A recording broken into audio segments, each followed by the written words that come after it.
دعا حضرت فاطمہ کر ہی رہی تھی کہ حضرت جبریل امین سدرا سے اتر کر حکم رب لے کر کے مصطفیٰ کی بارگاہ میں حاضر ہوئے کہ بولا سوف یعطیک ربک فترضی، اب قریب ہے میں ہوں، آپ کا رب آپ کو ایسی ایسی نعمتیں عطا فرمائے گا کہ جن کو اللہ نے ایسا اختیار دیا، اشارہ کر دے چاند پھٹ جائے، اشارہ کر دے تو بادل آتے لگے، اشارہ کر دے تو برستا ہوا بادل تھم جائے۔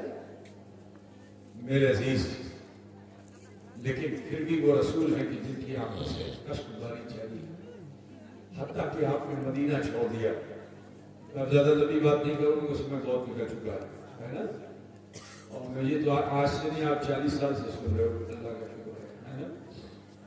تو پورے مدینے میں سب چیز ہے، انسان تو انسان ہے، جو جانور تھے جانور، جانور بوجھتے ہو نہیں ہے، اس کو بولتے ہیں گورو، گورو چھاگل، گورو اونٹ، اسی کو جانور بولتے ہیں نا۔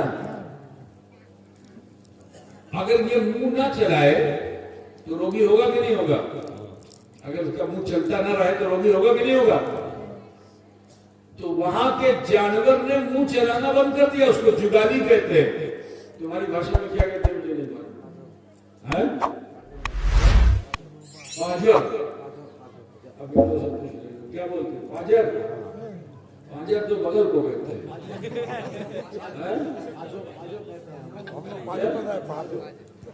پاج ہو، ڈاکٹر نہیں کیا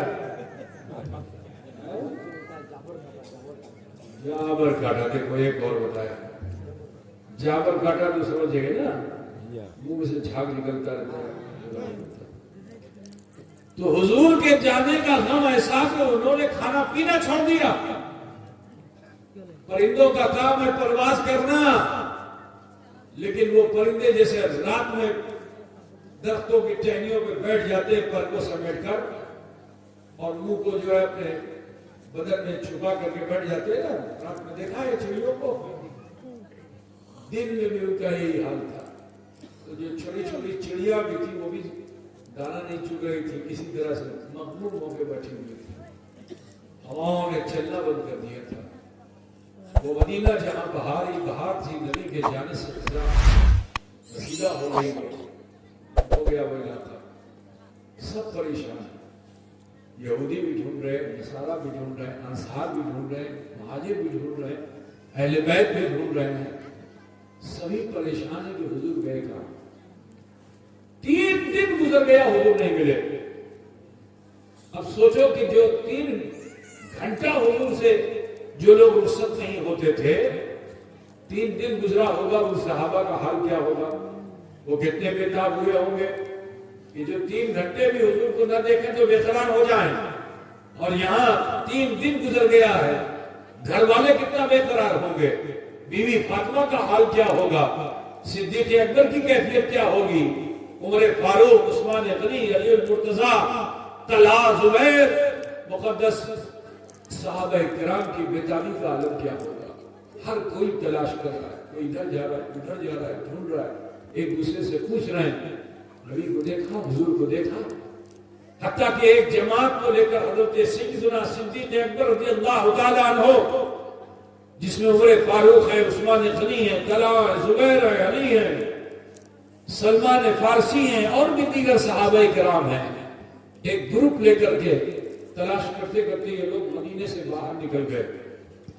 اب جو مدینے سے باہر نکلے تو دیکھتے کیا ہے کہ ایک جگہ پر چراگاہ ہے، جہاں جانور کے چرنے کی جگہ ہوتی ہے، گھاس ہوتی ہوئی ہوتی ہے، چراگاہ۔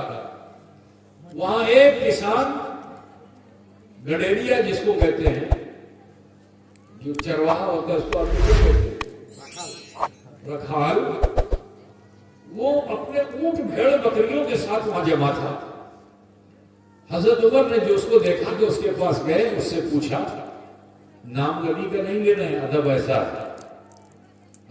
کہ حضور کا نام نہیں لے رہے ہیں، کہہ کیا رہے؟